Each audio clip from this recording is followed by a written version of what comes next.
Amen. Eh bien, mes amis, ce matin, je vais vous parler de repentance et je vais vous parler de foi. Et pour cela, nous allons prendre Acte 20. Alléluia. Vous savez que le Seigneur me donne la parole pour vous. Il me donne la parole. Je reçois la parole après la prière, après des temps de communion avec le Seigneur. Il me dirige. Et je dis toujours, Seigneur, que cette parole édifie ton peuple, lui fasse du bien, lui permette d'aller toujours de l'avant et de rester solidement établi en toi.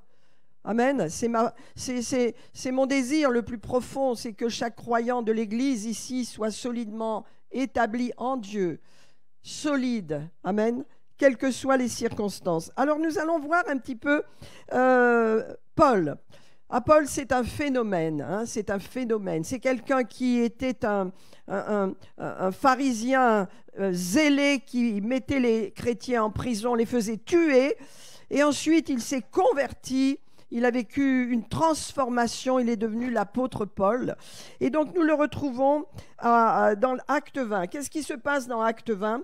L'apôtre Paul a passé 3 ans, plus de 3 ans, à Éphèse des miracles, hein. La puissance de Dieu. Toute l'Asie a entendu parler de l'évangile parce que les chrétiens ont été enseignés par Paul tous les jours dans une école, hein, l'école d'un nommé Tyrannus. Et donc la parole a été répandue. Qui a répandu la parole ? Est-ce que c'est Paul ? Paul l'a répandue dans l'école, mais les disciples ont répondu à la parole en faisant ce que fait Louis, en allant et en partageant l'évangile. Amen. Alors vous voyez, et il s'est passé des belles choses. Alors Paul est dans un voyage, il veut retourner à Jérusalem. Et là, il va s'arrêter dans une maison. Vous savez que les maisons dans l'Évangile, dans les Actes, sont très importantes. Les chrétiens se réunissaient dans les maisons. Et Paul arrive dans une maison. Là, attendez, je vais vous dire où il est. Il est à Troas, hein. Il s'arrête et là, il va dans la maison de disciples, des gens qui aiment Jésus, qui connaissent Jésus, qui marchent pour Jésus. Ce sont des disciples, c'est-à-dire des chrétiens engagés, n'est-ce pas ? Il s'arrête à Troas et là, vous voyez, il reste quelques jours dans cette maison, au 3e étage d'un immeuble à Troas, hein, il y a 2000 ans de cela. Et qu'est-ce qui se passe ? Il enseigne, ils mangent tous ensemble, ils font un grand repas, il y a les disciples et il y a aussi les disciples de Troas qui sont là, il y a l'équipe de Paul et les disciples de Troas, et ils font un bon repas. Et Paul se met à enseigner, et à minuit, les gens entendent, ils reçoivent l'enseignement. Vous savez, Paul, il donnait parce qu'il savait qu'il allait partir. Et donc, ils n'avaient pas encore beaucoup, il n'y avait pas l'évangile comme nous avons, il n'y avait pas la Bible, ils avaient l'Ancien Testament. Donc, ils prêchent à partir de l'Ancien Testament. Et ils prêchent. Et voilà qu'un jeune garçon s'endort. Il est assis sur la fenêtre de l'immeuble au 3e étage. Et devant le long discours de Paul, il s'endort. Et qu'est-ce qu'il fait ? Boum ! Il tombe mort, 3 étages. Mort. Mais vous savez, je vais vous dire, ce qu'il y a en Paul, et ce qu'il y a en chacun de nous, c'est un esprit de vie. Et c'est vrai qu'on a à lutter contre les ténèbres, qui sont la maladie, qui sont la mort, n'est-ce pas ? Mais lorsqu'on est conscient de ce qu'on a en nous, on va tout de suite le manifester, on va quand même le manifester. Paul descend les 3 étages à toute vitesse avec les disciples, il prend ce petit gars dans ses bras, et il dit non, la vie est là encore, qu'il soit ressuscité. Et il le ressuscite. Et donc il est remonté vivant, hein, dans l'assemblée. Et l'apôtre Paul va encore prêcher jusqu'à 4-5 heures du matin, jusqu'au jour. Et ensuite il va partir. Je ne sais pas si vous voyez la force, l'onction qui était sur sa vie, combien le fait d'être en communion avec le Seigneur vous donne des forces. Amen. Il avait cette force. Vous dites, c'est l'apôtre. Non, cette force, nous l'avons aussi. Nous l'avons aussi si nous sommes en communion avec le Seigneur. Alors, il part. Il est heureux de ce que ce garçon ait été ressuscité. Imaginez-vous l'assemblée dans cette maison, la tristesse d'avoir cet jeune homme mort alors qu'il prêchait l'évangile de vie, n'est-ce pas ? L'évangile est un évangile de guérison, de victoire, de salut, n'est-ce pas ? Alors, il a ramené ce jeune homme vivant. Et donc, ensuite, il est parti à pied. Il a fait un vœu, je ne sais pas si vous voyez. Il est parti à pied jusqu'à Milet. Et donc, toute son équipe l'attend là. Et donc, regardons, nous allons prendre le verset 17. Alléluia. Cependant, à Milet, donc Paul ne veut pas passer par Éphèse. Il sait qu'il y a trop de monde, ça va lui prendre trop de temps. Alors, il fait venir les pasteurs, tous les pasteurs d'Éphèse. Paul envoya chercher à Éphèse les anciens de l'Église, et lorsqu'ils furent arrivés vers lui, il leur parla, et il leur dit, écoutez le cœur de Paul. Il dit, vous savez de quelle manière, depuis le premier jour où je suis entré en Asie, je me suis sans cesse conduit avec vous. Alléluia. Quelle a été ma conduite? Et il dit, j'ai servi le Seigneur en toute humilité. C'est une clé. Servir le Seigneur, on ne peut pas servir le Seigneur dans l'orgueil, on ne peut pas servir le Seigneur dans la chair, mais l'humilité vous assure l'esprit, vous assure de marcher dans l'esprit. Et il dit, j'ai servi le Seigneur en toute humilité, avec crainte, avec pleurs. J'ai pleuré sur ceux qui pêchent, j'ai pleuré sur ceux qui abandonnent la foi. Et je vous ai exhorté de façon à rester attachés au Seigneur. Il dit, j'ai servi le Seigneur en toute humilité, avec larmes, au milieu des embûches que me suscitaient les Juifs, au milieu de tout ce peuple païen parmi lesquels il était à Éphèse. Il parle des Éphésiens, là, il parle des pasteurs éphésiens, d'Éphèse. Il était entouré de temples à la déesse Diane, vous savez, et il était entouré aussi de Juifs récalcitrants qui s'opposaient à son message. Mais il a dit, je ne vous ai rien caché de ce qui vous était utile.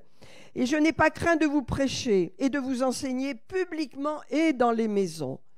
Très important, mes amis, et dans les maisons, en annonçant aux Juifs et aux Grecs la repentance envers Dieu et la foi en notre Seigneur Jésus-Christ. Amen. Je veux vous parler de cela, mes amis.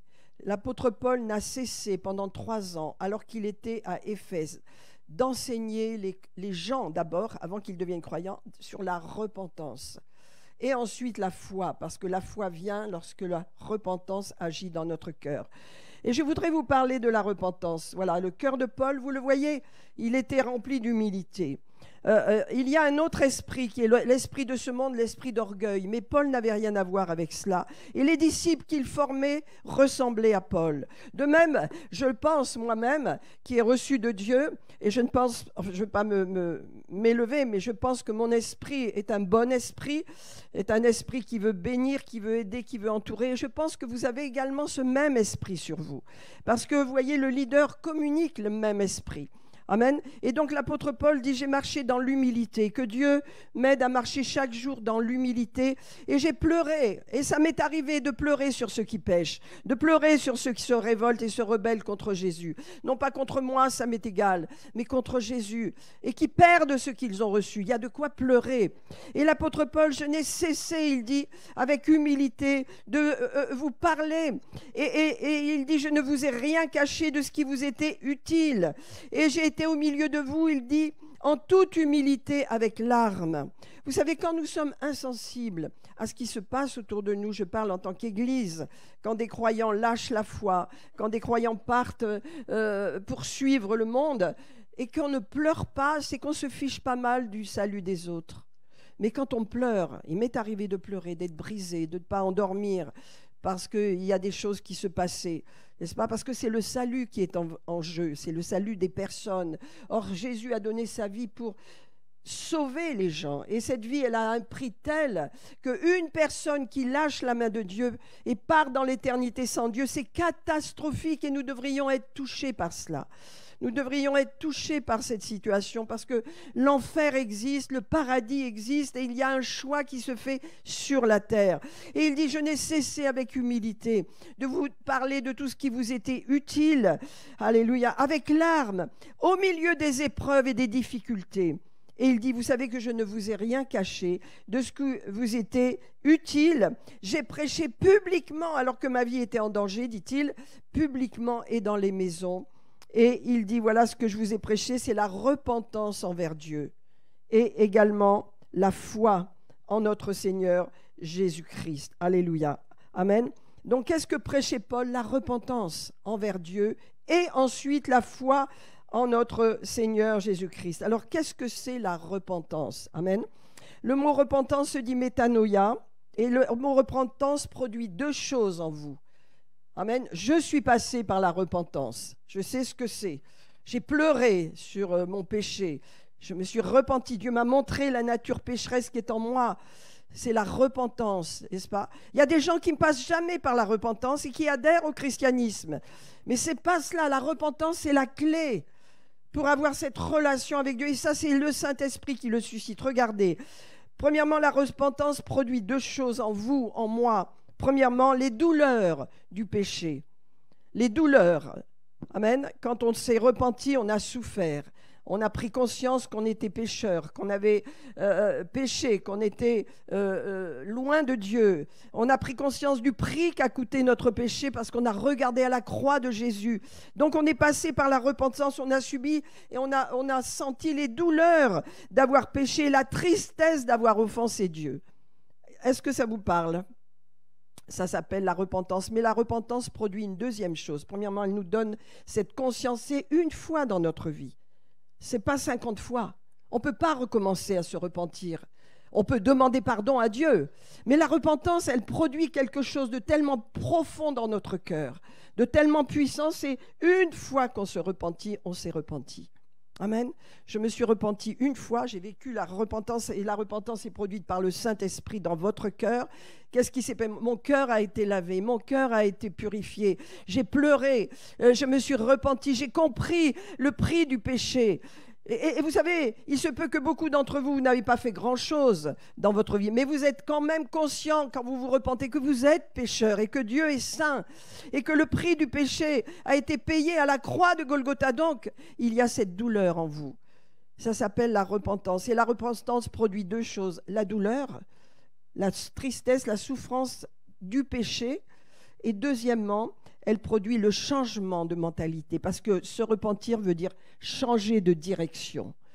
Vous voyez, c'est ça la repentance. C'est pourquoi il prêchait la repentance, l'apôtre Paul. Parce que quand nous nous sommes repentis, nous avons changé de vie, nous avons changé de direction, nous avons changé de mentalité. Et ça, c'est fait une fois pour toutes, mes amis. Ça ne veut pas dire qu'après, sur le chemin, on ne pêche pas. Oui, mais ce n'est pas la même chose. N'est-ce pas? Nous sommes libérés du péché. Nous ne voulons pas pécher. Nous ne pouvons plus pécher. La Bible dit qu'un chrétien qui s'est repenti une fois, a vécu cette repentance, un salut dont on ne se repent jamais, ne peut plus pécher. Ça veut dire il va pécher, mais ce n'est pas ce qu'il veut, c'est malgré lui. Vous voyez, c'est une souffrance dans laquelle il peut tomber et simplement en demandant pardon à Dieu, il est rétabli. Mais cette repentance, elle est puissante. C'est ce qu'elle fait que nous sommes devenus chrétiens. C'est ce qu'elle fait que nous avons reçu ce changement de direction. Amen. Alléluia. C'est pourquoi Jésus a dit, je ne suis pas venu appeler à la repentance des justes, mais des pécheurs. C'est parce que vous étiez pécheurs, c'est parce que j'étais pécheur que le Seigneur a pu toucher mon cœur et m'amener à la repentance. Alléluia. Je vais vous donner quelques passages de l'Écriture pour que vous compreniez bien par où vous êtes passé. Si vous êtes un chrétien qui est passé par la repentance, non pas un chrétien qui adhère au christianisme parce que c'est bien, mais un chrétien qui adhère profondément à Jésus, qui a touché, lavé votre cœur et vous a transformé. Romains 2, verset 4, Paul parle à des pécheurs. Il ne parle pas à l'Église, il dit « Ô pécheurs, méprises-tu la richesse, les richesses de sa bonté et de sa patience et de sa longanimité ?» Ne reconnaissant pas que la bonté de Dieu te pousse à la repentance. Amen. La bonté de Dieu, alléluia, nous a poussés à la repentance. Alléluia. Regardez 2 Corinthiens 7, versets 9 à 10. « Je me réjouis à cette heure, non pas de ce que vous avez été attristés, mais de ce que votre tristesse vous a porté à la repentance. Car vous avez été attristés selon Dieu, afin de recevoir de notre part aucun dommage. En effet, la tristesse selon Dieu produit une repentance à salut dont on ne se repent jamais, tandis que la tristesse du monde produit la mort. » Amen. Les fruits de la repentance, alléluia, c'est que vraiment nous avons une sensibilité au péché de façon à ce qu'il n'approche pas de nos vies. Amen. Nous avons pris conscience une fois pour toutes de ce que c'est le péché. Et nous ne voulons pas vivre dans le péché. Nous ne voulons pas enfreindre cette barrière et passer de l'autre côté. Nous ne voulons pas. Amen. Et regardez dans 2 Pierre 3, verset 9, il dit « Le Seigneur ne tarde pas dans l'accomplissement de ses promesses, comme quelques-uns le croient, mais il use de patience envers vous, ne voulant pas qu'aucun périsse, mais voulant que tous arrivent à la repentance. » Donc on voit que la repentance, c'est le début de la vie chrétienne, mais qu'on marche dedans ensuite, qu'on vit dedans. C'est une assurance de marcher dans l'humilité. Alléluia. Vous comprenez? Nous sommes passés par là. Est-ce que vous savez de quoi je parle? Vous rappelez cet événement qui s'est passé dans votre vie, cette date particulière où la repentance vous a balayé, vous a changé, vous a transformé. Alléluia. Dans Acte 17, Paul est à Athènes et il dit « Dieu, sans tenir compte des temps d'ignorance, annonce maintenant à tous les hommes de la planète, en tout lieu, qu'ils aient à se repentir. » Gloire à Dieu, alléluia, parce qu'il a fixé un jour où il jugera le monde selon la justice par l'homme qu'il a choisi et qu'il a désigné et dont il a donné à tous une preuve en le ressuscitant des morts, c'est Jésus-Christ. Alléluia. Dieu annonce partout, et aujourd'hui plus que jamais, que les gens ont besoin de se repentir. Amen. Alors, qu'est-ce que la repentance? Amen. Qu'est-ce qui produit la repentance, mes amis? Est-ce que je peux la produire moi-même? Ben non. Je peux demander pardon à Dieu, oui. Parce que dans ma vie, je fais des erreurs. Et mon cœur, parce qu'il y a le Saint-Esprit en moi, me montre mes erreurs. Et je dis pardon, Seigneur. Ça, c'est une repentance, mais ce n'est pas la repentance dont je parle, la repentance à salut que vous avez vécu tous, que j'ai vécu, qui a été mon point de départ de ma vie chrétienne. Amen. Alors, la repentance, elle est produite par le Saint-Esprit. Alléluia. C'est le Saint-Esprit qui nous produit cet événement extraordinaire qui est la repentance, où l'on prend conscience du péché et où on prend conscience aussi de la présence de Dieu et où on commence à changer de direction, à changer de mentalité. On veut prier, on veut parler, on veut aller à l'église, on veut être avec les chrétiens, on veut lire notre Bible, on veut servir Dieu. C'est la repentance qui produit tout cela. Qui produit tout cela? Est-ce que c'est vous? Est-ce que c'est moi? Bien sûr, j'adhère, moi, mais c'est le Saint-Esprit. C'est le Saint-Esprit. Regardez, mes amis, Jean 16, verset 7. « Cependant, je vous dis la vérité, il vous est avantageux, c'est Jésus qui parle, il vous est avantageux que je m'en aille, car si je ne m'en vais pas, le Consolateur ne viendra pas vers vous, mais si je m'en vais, je vous l'enverrai, et quand il sera venu, il convaincra le monde. » Avant d'être chrétienne, j'étais dans le monde, vous aussi. Mais j'ai été convaincu par qui? Par le Saint-Esprit. Au travers de qui? Au travers de la parole, au travers du message, au travers du témoignage que l'on m'a fait. Vous voyez? Quand il sera venu, le Saint-Esprit, il convaincra le monde en ce qui concerne le péché, la justice et le jugement. Amen. La repentance, mes amis, c'est être convaincu. Quand vous n'avez pas vécu cela, eh bien, votre cœur n'est pas circoncis. Il y a des gens qui ne l'ont pas vécu, cette repentance. Ça veut dire qu'ils ne sont pas devenus des chrétiens. Leur cœur n'a pas été circoncis. Regardez ce qu'il est dit dans Ézéchiel. Je voudrais vous le lire. Ézéchiel 36, verset 25. Parce que la repentance, c'est Dieu qui fait quelque chose en nous, n'est-ce pas? Et c'est ça qui fait que nous sommes chrétiens. C'est ça qui fait que les chrétiens aujourd'hui dans le monde se multiplient. Dans des pays comme l'Iran, c'est là où il y a le plus grand réveil et la plus grande persécution, mais ils se multiplient parce qu'ils connaissent Jésus. Ils ont vécu cette repentance dont on ne se repent jamais. Ils savent ce que c'est que d'être chrétien. Ils aiment Christ. Ils s'en fichent de mourir parce que rien ne les arrête. Mais vous voyez cette force que nous recevons quand nous devenons chrétiens, c'est quelque chose qui nous permet de tenir en toutes circonstances. Ézéchiel 36, verset 25 nous dit « Dieu parle », c'est dans l'Ancien Testament. Mais vous savez que dans la première Église, quand nous lisons les Actes des Apôtres, ils n'avaient pas l'Évangile, ils n'avaient pas le Nouveau Testament. Ils prêchaient à partir de l'Ancien Testament. Rappelez-vous bien cela. Regardez ce que dit Ézéchiel 36 « Je répandrai, dit Dieu, sur vous ». Alors il parle pour Israël, mais on sait que c'est aussi pour nous. Amen.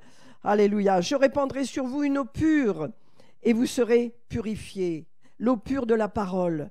Quand vous avez reçu le témoignage, quand les gens ont entendu le témoignage dans ce métro avec Louis et d'autres, quand nous avons reçu la parole de Dieu, c'est même pas le fait de dire oui, c'est le Saint-Esprit qui est venu en nous, nous a poussés et conduits dans la repentance. Il est dit, je répandrai sur vous une eau pure et vous serez purifiés. Qui purifie, mes amis ? Le Seigneur, le Saint-Esprit.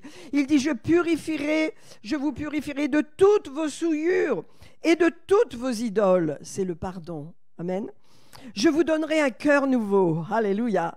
Amen. La naissance, la nouvelle naissance. Je vous donnerai un cœur nouveau et je mettrai en vous un esprit nouveau. Alléluia. C'est ce que nous avons reçu à la repentance, mes amis. Un esprit nouveau, un cœur nouveau. Et j'ôterai de votre corps le cœur de pierre, insensible à Dieu, fermé à Dieu. Et je vous donnerai un cœur de chair, un cœur sensible à Dieu premièrement, et ensuite autour de vous et à vous-même aussi. Regardez, je vous donnerai un cœur nouveau et je mettrai en vous un esprit nouveau. Gloire à Dieu. Alléluia. J'ôterai de votre corps le cœur de pierre et je vous donnerai le cœur de chair. Alléluia. C'est ça la repentance. Dieu a enlevé notre cœur de pierre et à la repentance, nous avons reçu de cœur un esprit nouveau, un cœur nouveau. Alléluia. Le cœur, c'est l'esprit et je mettrai mon esprit en vous. Alléluia. Et la conséquence, mes amis, regardez, je mettrai mon esprit en vous et je ferai en sorte, parce que vous avez mon esprit en vous, que vous suiviez mes ordonnances et que vous observiez et pratiquiez mes lois. Mes amis, voilà ce que c'est la conversion. La conversion, c'est premièrement la prise de conscience du péché et c'est recevoir un cœur nouveau, une vie nouvelle de façon à changer de façon de vivre, à être transformé. Je vous donnerai un esprit nouveau afin que vous suiviez mes voies et mes ordonnances. Vous savez, Dieu a tout fait pour que nous ayons une vie chrétienne heureuse et bénie et engagée. Alléluia. Si nous comprenons comment tout a commencé. Nous avons commencé avec la repentance. Je n'ai pas commencé parce que j'ai adhéré. Moi, je n'adhérais pas du tout. J'étais opposée à tout cela, hein, vous le savez. Donc, je ne pouvais pas adhérer. Il y a des gens qui adhèrent parce que, voilà, leur famille est chrétienne, alors ils vont à l'église, mais leur cœur n'est pas touché. Et quand suscite des problèmes, eh bien, le cœur n'est pas investi. Il y a quelque chose qui manque. Parce que la clé, mes amis, c'est la repentance. Et nous pouvons prier, maintenant que nous témoignons dans cette année nouvelle, que le Saint-Esprit puisse toucher les gens autour de nous et qu'il puisse libérer la repentance dans les cœurs, la prise de conscience du péché. Alors les gens, moi j'ai souvent témoigné à des gens qui me disent « Ah mais vous savez, moi j'ai fait aucun mal ». Bien sûr que tu n'as fait aucun mal, mais tu es pécheur parce que c'est par nature et il faut pouvoir expliquer aux gens. Il faut pouvoir leur dire, c'est pourquoi on a besoin de formation. Pourquoi on sent qu'on n'est pas pécheur? On est plein d'orgueil et c'est l'orgueil de la vie. Mais lorsqu'on devient, lorsqu'on devient chrétien, il y a un changement. L'apôtre Paul était rempli d'humilité. La vie chrétienne, c'est une attitude d'humilité devant la vie. Alléluia, on dépend de Dieu. Alléluia. Donc l'apôtre Paul prêchait la repentance. Regardez, et Ézéchiel 36 nous le dit, c'est Dieu qui fait cela. Et quand nous nous repentons, c'est pas parce que je le veux, c'est parce que Dieu le fait. Alors je dis Amen, mais Dieu fait quelque chose en vous dont vous ne vous repentirez jamais. Alléluia. Paul est l'exemple de ce qu'il est passé par la repentance. Rappelez-vous, sur le chemin de Damas, il était avec ses chevaux, avec ses armées pour tuer les chrétiens à Damas. Quand il est tombé par terre, hein, il a eu une expérience et il n'est plus jamais revenu en arrière. De même, moi, je ne suis jamais revenu en arrière. De même, vous ne voulez pas revenir en arrière. Vous appartenez à Christ, surtout dans ces derniers jours, mes amis. Préparez-vous à la rencontre du Seigneur. Soyez sérieux avec ce que vous êtes, parce que Jésus revient bientôt. Alléluia. Et donc, regardez, donc métanoïa veut dire se repentir, et cela produit en nous un changement de direction, un changement de mentalité et un changement d'intention. Nous ne voulons plus, nous venger nous-mêmes, par exemple. Nous aimons les gens, nous voulons les bénir. Nous avons dans notre bouche des bonnes paroles, nous avons changé à l'intérieur de nous. Nous avons pardonné à ceux qui nous ont offensés. Hein. On mettra le Notre Père tout à l'heure, parce que c'est cela. C'est la prière que nous pouvons faire, que le Seigneur a montré à ses disciples, parce que c'est ce qui se passe dans nos vies quand nous sommes repentis. J'aimerais vous lire Acte 2, 37. Acte 2. Vous savez ce qui s'est passé? Acte 1, Acte 2, ils ont été remplis du Saint-Esprit. Ils ont parlé en langue. Et le jour de la Pentecôte, vous le savez. Et donc, Pierre s'est levé. Ils furent tous remplis du Saint-Esprit, Acte 2, verset 4. Et ils ont parlé en langue, selon que l'Esprit leur donnait de s'exprimer. Pierre s'est levé et il a prêché l'Évangile. Amen. À tous ces hommes qui étaient là, il leur a prêché. Et au verset 37, après avoir prêché l'Évangile, vous le lirez dans votre Bible, après avoir tous ces gens qui étaient autour de Pierre, il était sorti de la chambre haute avec tous les apôtres, les 120 étaient là. Ça devait être magnifique. Et il était venu des gens de partout parce que le Seigneur avait envoyé un vent très fort. Tout Jérusalem avait entendu le vent. Et l'Esprit de Dieu était descendu en flamme de feu sur chacun des disciples qui étaient là. Hommes et femmes, pareil. Alléluia. Alors les gens ont accouru. Et donc Pierre s'est levé, il a prêché le premier message. Après avoir entendu ce discours, entendu la parole de Dieu, ils eurent quoi? La tête, le cœur vivement touché. Si votre cœur n'a pas été touché, vous ne pouvez pas entrer dans la vie chrétienne. Vous êtes bloqué. C'est que de la religion, mais la religion ne vous sauve pas. C'est la relation avec Jésus qui vous sauve. C'est une relation personnelle. Il suffit de lui demander, Seigneur, viens dans mon cœur, pardonne mes péchés. Je veux vivre pour toi. Et Dieu va le faire. Regardez 37, verset 37, acte 2. Après avoir entendu ce discours, ils eurent le cœur vivement touché. Et ils dirent à Pierre et à tous les apôtres, « Hommes, frères, mais qu'est-ce qu'il faut faire? Vous savez, l'Église n'existait pas encore. Ils ne savaient pas ce qu'ils devaient faire. Ils ne comprenaient pas les mots. Ils ne savaient pas. C'était des Juifs qui pratiquaient la religion juive, n'est-ce pas? Et là, ils reçoivent un message d'un Messie qui est mort pour eux, qui a pardonné leurs péchés, qui est ressuscité des morts. Que devons-nous faire? Notre cœur est touché. » Et Pierre leur dit, « Repentez-vous. » Alléluia. Quand il dit cela, ça ne veut pas dire faites quelque chose. Le Saint-Esprit est là déjà. Il est en train de travailler vos cœurs. Alors laissez-le faire. Repentez-vous. Alléluia. Et que chacun de vous soit baptisé au nom de Jésus-Christ et pour le pardon de vos péchés. Et vous recevrez le don du Saint-Esprit, car la promesse est pour vous et pour vos enfants. Alléluia. En aussi grand nombre que le Seigneur les appellera. Amen. Alléluia. Repentez-vous. Laissez l'esprit de repentance agir dans votre cœur. Acceptez de pleurer. Acceptez d'être brisé. Laissez le Saint-Esprit. Pierre a prêché un message oint par le Saint-Esprit, puissant, qui a bouleversé les cœurs des gens. Le Saint-Esprit était en train d'entrer dans les cœurs. Alléluia. Et de changer les cœurs. Amen. Alléluia. Et par plusieurs paroles, il les a exhortés. Et donc, qu'est-ce qu'ils se sont fait? Ceux qui ont accepté la parole. Vous voyez que nous avons notre part. La repentance frappe nos cœurs et on dit, oui Seigneur, viens dans mon cœur. Oui Seigneur, change ma vie. Oui Seigneur, pardonne mes péchés. Ils ont accepté la parole. Ceux qui ont accepté la parole, peut-être tout le monde ne l'a pas accepté. Mais ceux qui ont accepté la parole, regardez verset 41, en ce jour-là, eh bien, le nombre des disciples s'augmenta d'environ 3000 hommes. Pensez aux femmes, il y en avait autant, ça fait au moins presque 10 000 personnes, en tous les cas, 6 ou 7 000 personnes qui ont reçu la parole de Dieu. Amen. Alors, il n'y avait peut-être pas des femmes ici, parce qu'en général, c'était que les hommes, mais si très vite, ça s'est développé. Donc voilà. Et la clé, une fois qu'ils ont changé de direction, une fois qu'ils se sont repentis, ils ont changé d'habitude. Qu'est-ce qu'ils ont fait? Ils ont persévéré dans l'enseignement des apôtres, dans la communion fraternelle, dans la fraction du pain et dans les prières. Et la crainte de Dieu, alléluia, s'emparer de chacun. Vous savez, mes amis, j'ai pensé que quand les chrétiens n'ont plus la crainte de Dieu, ils sont éloignés de Dieu. Et nous devons faire attention à garder cette crainte. Qu'est-ce qui me maintient dans ma vie chrétienne? Mon amour pour le Seigneur, mais également la crainte de Dieu. Je sais ce qu'il y a après la mort. Je sais qu'il y a des choix à faire pendant la vie. La crainte de Dieu, c'est le respect et le fait qu'on veut plaire à Dieu et qu'on ne veut pas partir dans des mauvaises directions pour se perdre. Que la crainte de Dieu soit dans nos cœurs. Amen. Parce que c'est ce qui vous fait marcher pour Dieu. C'est ce qui fait que vous êtes là ce matin. C'est par amour pour Dieu, mais l'amour et la crainte de Dieu, ça va ensemble. Le respect de Dieu, le fait qu'il est Dieu et que sa parole est la vérité et que ce qu'il a dit, il l'accomplira, car Dieu ne fait pas exception de personne. Il ne va pas dire, oh, toi, je t'aime plus que les autres parce que tu fais beaucoup de choses. Non, non, il nous aime d'un même amour. Hein, j'ai expliqué cela à quelqu'un il y a la semaine dernière qui me disait, mais c'est pas possible, Dieu vous aime plus que les autres. Non, non, non, non, non. Dieu nous aime d'un même amour.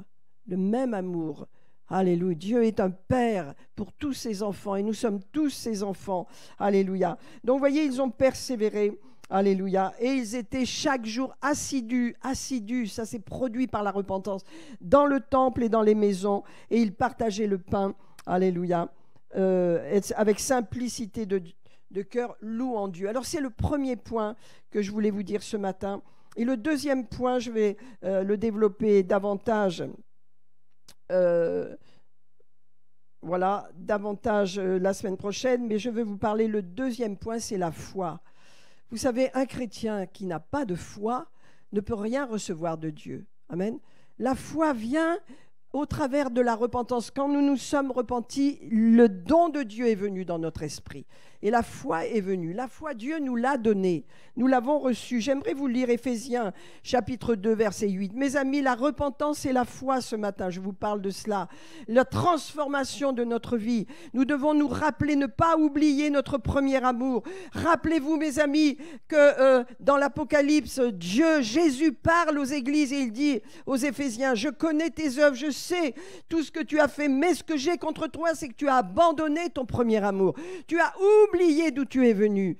N'oublions pas comment nous sommes venus à Jésus, d'une façon ou d'une autre. Les uns d'une façon plus douce que d'autres, les uns plus violente, mais nous sommes venus à Jésus.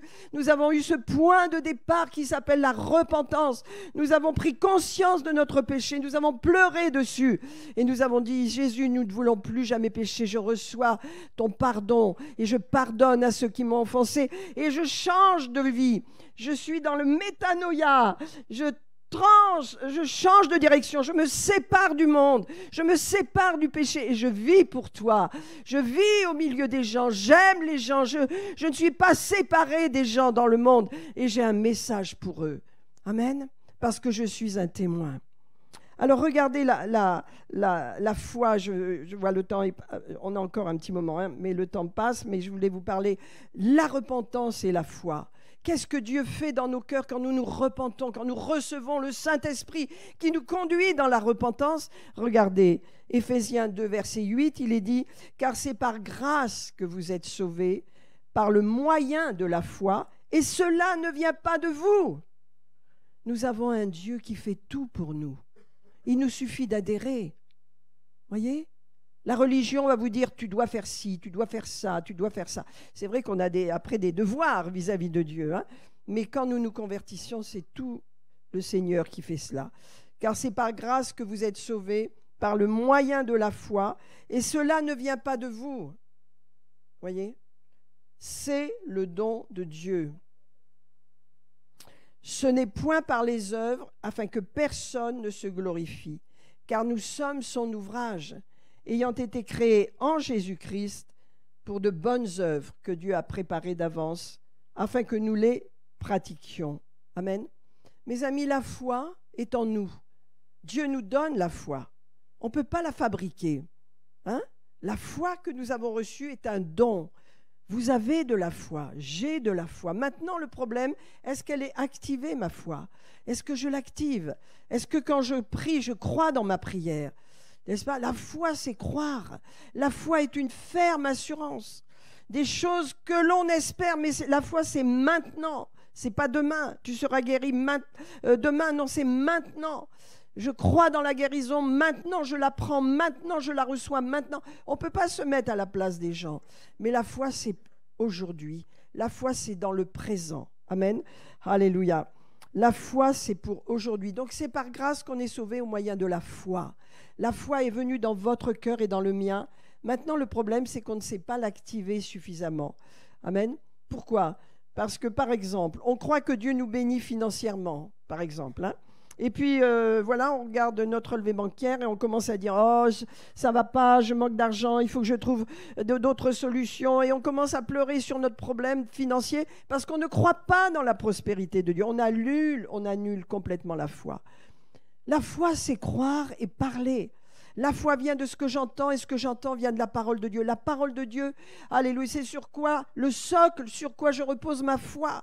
Dieu veut que je sois béni en toutes choses parce qu'il a porté la malédiction de la loi afin que je reçoive la bénédiction d'Abraham. Abraham était fort, il était en bonne santé, sa famille aussi. Il a vécu de longues années et il a été rassasié de biens. Alors Dieu veut que nous vivions dans cette dimension de foi. Et pourquoi c'est difficile? Parce que souvent, vous voyez, nous ne sommes pas, comme on appelle ça, comblés, dans le sens où nous ne sommes pas les millionnaires, nous ne sommes pas les plus riches de la terre, mais Dieu veut qu'on ait confiance en lui. Il nous donne ce dont on a besoin. Il nous donne pour qu'on dépende de lui. Il nous donne un salaire pour nourrir notre famille. Il nous donne du travail pour notre entreprise. Il nous donne, mais il donne avec, disons, d'une certaine façon. Des fois, il ne donne pas abondamment tout de suite parce qu'il sait que ça va poser un problème. Et qu'au lieu que notre confiance repose sur lui, nous aurons notre confiance qui repose sur nous, en disant c'est par ma force, n'est-ce pas, que je me suis acquis ces richesses. Non, non. Ça n'est pas par ta force. Dieu veut que tu dépendes de lui. Et si c'est difficile, si ce n'est pas facile aujourd'hui, eh bien, tu dois apprendre à dépendre de lui. Vous savez, quand je pense à Élie, le prophète Élie, il s'est présenté devant Achab, le mauvais roi, et lui dit, sur ma parole, il n'y aura plus de pluie pendant 3 ans. Hein, il lui a dit quelque chose comme ça. Puis il est parti. Et le Seigneur lui a dit, va te réfugier au torrent de Kérith, et je vais te nourrir là. Ça veut dire que Élie recevait de la nourriture tous les jours. Il n'y en avait pas d'avance. C'est comme la manne pour les Hébreux, il n'y en avait pas d'avance. Pourquoi? Parce qu'il voulait que Élie dépende de lui. Il se peut que vous n'ayez pas encore suffisamment d'après ce que vous pensez, mais le Seigneur veut voir si vous dépendez de lui. Si vous exercez votre foi, si vous libérez votre foi, vous aurez toujours abondamment, chaque jour, de quoi vous nourrir, de quoi pourvoir à vos besoins, de quoi faire tourner votre entreprise. Il faut accepter ce chemin, voyez, parce que c'est le chemin par lequel nous sommes formés dans la foi. Mais il faut libérer notre foi. Je crois que Dieu me donne la nourriture dont j'ai besoin tous les jours. Je crois que Dieu me donne les commandes dont j'ai besoin tous les jours. Je crois que Dieu me donne les finances dont j'ai besoin tous les jours. Je crois que Dieu me guérit de toutes mes maladies parce que j'ai besoin de ta guérison tous les jours. Je le crois. Alléluia. Amen. Alors vous voyez, lorsque notre foi est activée, lorsque nous nous sommes repentis, nous appartenons à Christ, nous sommes scellés par le Saint-Esprit, la foi est en nous. Notre problème, nous ne l'utilisons pas. Nous la cassons la plupart du temps par nos paroles, 2 heures après avoir confessé. On a confiance en Dieu, on croit que tu pourvois tout, et on dit le contraire 2 heures après. Donc on a du mal avec notre foi. Mais ce matin, et je vous en parlerai encore dimanche prochain, ce matin, on a besoin de réfléchir. Comment est-ce que je parle? Comment est-ce que je vois mes situations dans lesquelles je suis? Pourquoi est-ce que je me pose encore des questions? Pourquoi Dieu ne me donne pas plus? Pourquoi Dieu ne fait pas plus? Dieu connaît ton cœur, mon ami. S'il ne te donne pas plus, c'est qu'il a des raisons et qu'il veut que tu dépendes de lui. Il n'y a rien de plus puissant et de plus grand que de dépendre de Dieu. Imaginez Élie, en fin de compte, il est allé vers le torrent de Kérith qui était tout près d'où était Achab. Et là, il y avait des corbeaux. Vous dites, bon, pourquoi pas des cygnes, pourquoi pas des colombes. Des corbeaux sont venus le nourrir matin et soir avec du pain et de la viande. Tous les jours, ça veut dire qu'il n'y avait pas du rab. C'était que la ration dont il avait besoin et c'est tout. Et quand ça a été fini, eh bien le Seigneur lui a dit, va à Sarepta, là où se trouvait Jézabel, à Sidon, va là. Vous savez, il faut avoir de la foi pour aller là où Dieu vous dit, quelquefois, il faut de la foi. Mais la foi est toujours meilleure que ce qu'on peut penser nous-mêmes. Dieu a des plans supérieurs aux nôtres. Qu'est-ce que je vais vous dire? Je vais m'arrêter là. Qu'est-ce que je vais vous dire, mes amis? Je vais vous dire que votre foi, la mienne, a besoin d'être étirée. Nous avons besoin de la mettre en action. Et la foi, vous savez, Romains 10, 17, vient de la parole de Dieu. La foi vient de ce qu'on entend, et ce qu'on entend vient de la parole de Dieu. La foi ne vient pas de mon imagination. La foi vient de cette parole. Elle est un container de foi. Et la foi vient en entendant la parole de Dieu. C'est pourquoi nous nous sommes assemblés ce matin. C'est pourquoi il y a des rencontres, des réunions de l'enseignement pour que notre foi soit fortifiée. Amen. Parce que la foi vient en entendant. C'est pourquoi vous pouvez être un témoin. Il y a des gens qui disent, moi je témoigne par ma vie, mais je ne parle pas. Ah oui, ben comment les gens vont entendre? Tu dois parler, tu dois dire quelque chose de ta bouche pour bénir les gens, pour leur parler de Jésus, pour leur parler de ton Sauveur. Alléluia. Est-ce que ça va, mes amis, ce matin? La foi vient. La foi vient, ça veut dire, vous l'avez déjà, mais elle va grandir, elle va grandir, elle va grandir en entendant la parole de Dieu. Alléluia. Amen. Donc, je vais terminer avec cela pour vous dire que vous voyez les premiers chrétiens, tout de suite, lorsqu'ils ont entendu un message plein d'onction, de puissance, de conviction de Pierre, ils ont dit, mais qu'est-ce qu'on va faire? On a le cœur qui est touché, mais on ne sait pas quoi faire avec cette douleur-là. On ne sait pas quoi faire avec Pardon. Avec ce qu'on a dans le cœur. On ne sait pas quoi faire. Et l'apôtre Pierre leur dit, repentez-vous. Il savait ce que c'était la repentance. Jean-Baptiste avait prêché la repentance, le pardon des péchés. Repentez-vous. L'onction de Dieu était sur eux. Je termine pour vous dire, mes amis, rappelez-vous du moment où vous êtes passés par la repentance. Rappelez-vous de cet événement magnifique, surnaturel que le Seigneur a fait dans vos vies. Certains ont fait des kilomètres quand ils ont été touchés par Dieu. Qu'est-ce qui les faisait courir? La repentance, l'œuvre du Seigneur dans leur vie, dans leur cœur, n'est-ce pas? Qui est resté, qui est stable. Nous aussi, nous avons couru, nous avons été bouleversés, transformés, changés, parce que nous avons vécu cela. C'est notre premier amour. N'oublions pas, mes amis, n'oublions pas. Et si vous n'avez pas fait cette expérience bénie, si vous avez l'impression d'adhérer, mais que votre cœur est froid, il faut qu'on demande au Seigneur de vous visiter. Amen. Parce que Jésus a promis, je mettrai sur eux un esprit nouveau, je libérerai sur eux une eau pure, et ils seront purifiés. Je leur donnerai un cœur nouveau, et je ferai en sorte qu'ils suivent mes voies en ayant un esprit nouveau. Et Dieu le fait. Amen. Alléluia. C'est une merveilleuse expérience. Mes amis, on ne peut pas se repentir dans ce sens-là plusieurs fois. C'est une seule fois. On s'est repenti et on a changé de direction. Après, on a des repentances différentes. On demande pardon à Dieu, vous comprenez? Mais la repentance à salut, eh bien, on ne l'a qu'une seule fois. Alléluia. Je ne sais pas si je vais vous lire quand même ce passage.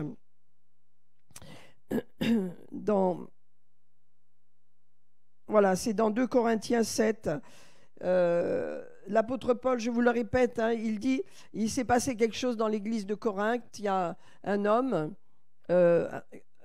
qui a pris sa belle-mère, pas sa mère, mais sa belle-mère comme femme à son père. Il lui a volé sa femme. C'est sa belle-mère, sa deuxième femme. Il l'a pris et il vit avec elle, sans gêner, et il va à l'église. Et l'apôtre Paul dit, non, mais vous devriez pleurer. Mettez-le dehors, ce gars-là.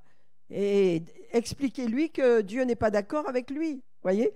Et il dit, alors il vient pour les consoler après, de Corinthiens. Il leur dit, je me réjouis à cette heure, non pas de ce que vous avez été attristés, mais de ce que votre tristesse vous a porté à la repentance. Ça veut dire, ils ont dit, mon Dieu, mais nos cœurs sont froids. On a accepté dans nos assemblées un péché comme celui-ci qui ne se trouve même pas dans le monde, même pas chez les païens, d'après l'apôtre Paul, au point qu'un fils a pris la femme de son père, sa belle-mère, et là, ils vivaient ensemble, donc c'est un péché. Et il leur dit, vous ne vous êtes pas repentis, vous n'avez pas pleuré. Et donc ils prennent conscience de la dureté de leur cœur. Et l'apôtre Paul dit,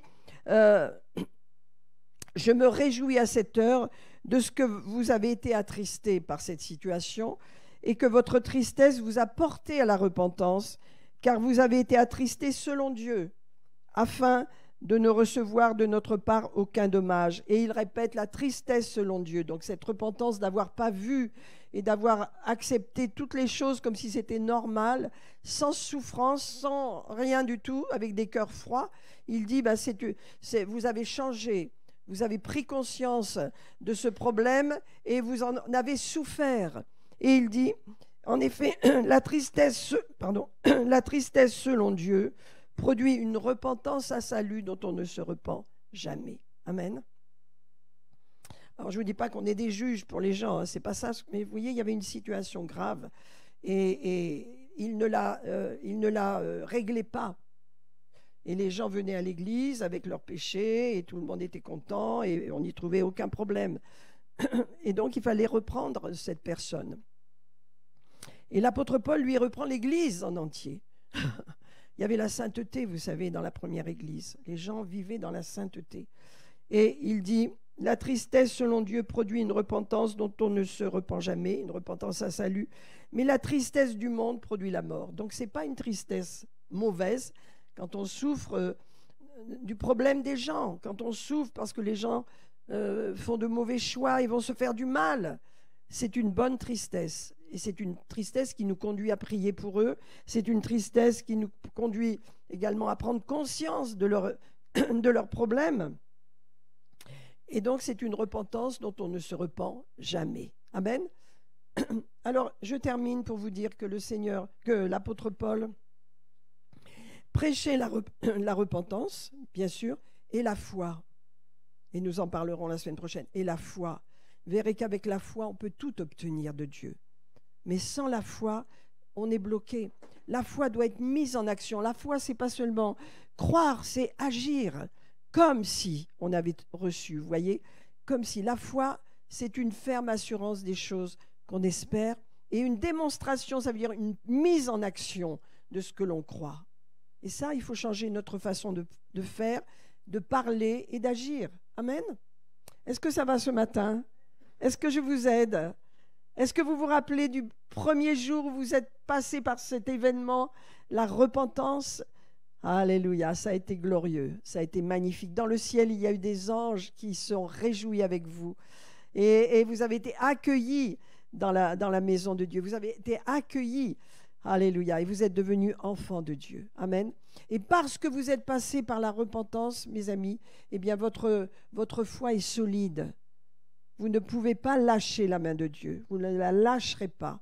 Nous ne la lâcherons pas parce que nous sommes passés par cette expérience. Amen. Seigneur, nous voulons te remercier ce matin parce que tu ouvres nos yeux et nos cœurs, Seigneur, sur la bénédiction d'avoir un cœur qui s'est repenti, Seigneur, et d'avoir reçu de toi l'eau de la vie, Seigneur. Nous avons été lavés de nos péchés, nous avons été purifiés. Oh, nous avons reçu un cœur nouveau, Seigneur. Nous avons reçu un esprit nouveau, afin que nous suivions tes voies, que nous suivions tes commandements. Seigneur, tu as tout fait pour nous et nous te disons merci parce que nous avons adhéré, nous avons reçu la parole de Dieu. Oh, merci, Seigneur. Nous voulons suivre ton chemin. Nous voulons marcher dans tes voies, Seigneur. Nous voulons aller jusqu'au bout de ce que tu as prévu pour nous sur cette terre, Seigneur. Nous ne voulons pas nous écarter de ta volonté, Seigneur. Nous voulons suivre tes voies. Père, notre prière, c'est que tu nous gardes et que tu gardes ta main dans la nôtre, Seigneur. Que nous gardions plutôt notre main dans la tienne, Seigneur, afin que nous restions unis à toi, Seigneur. Oh, nous voulons prier cette prière du Notre Père. Nous voulons la chanter ensemble, Seigneur. C'est vrai, garde-nous de la tentation, garde-nous du péché, garde-nous de tout ce qui peut nous empêcher de vivre une vie heureuse avec toi. Garde-nous, Seigneur, du malin. Garde-nous du mal, Seigneur. Délivre-nous du mal. Amen. On va la